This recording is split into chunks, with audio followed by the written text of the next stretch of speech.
anonymously on the things that I say and the things that I do and I've done. I'm a public figure, and you're not a public figure. But when you ridicule a public figure and go on their show, it would be kind of cool to know who you're talking to.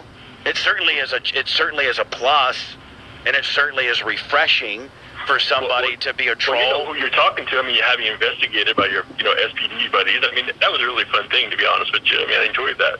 I did. I filed a complaint with the St. Pete Police Department after you started involving my family and things like that. So that's not true. So that's indeed, not true. so, I mean, you lie. So indeed, I did. And when you're reaching out to my son's mother, and you're making inroads, and you're looking about my child support, and you're doing things like that, all untrue. I mean, you're just making that up just to make yourself look good. All untrue. I mean, I can't help what people send me.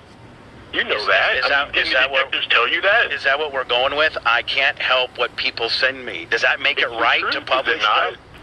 I do know that the detective. I think one particular thing that we have been maybe told different stories with is the detective told me that he came in there and told you to knock it off, that you were really on the fine line of cyber stalking me, and that you need to not include me. You can say anything you want about me, but when you attach me, that's the same as sending it to me. And you were like, okay, I'm so sorry, I won't be doing that. And then, 6-7 weeks thereafter, you started attaching me again.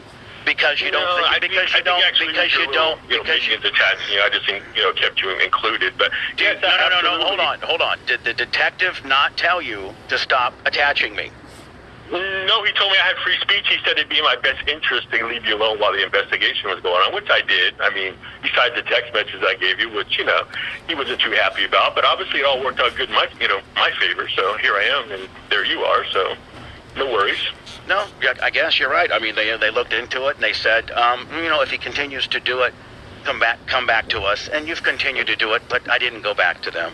So that's what they told me. What? Give my opinion? I mean, you're upset about that as a public thing?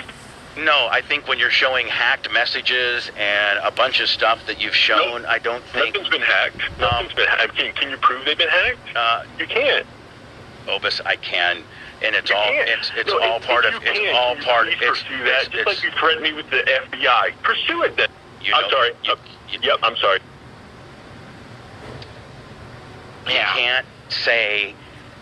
You can't cuss on the radio.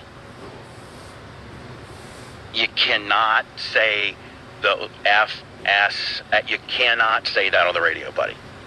He claims to be a gentleman named Jason Yinkst, who lives supposedly in Inverness. I did file a cyber stalking and harassment case on him with the St. Pete PD. They did tell him to leave me alone and stop contacting my son's mother and trying to find out if I'm behind on child support. Completely insane demeanor to the courtroom and the deposition table, because it won't work out well for you.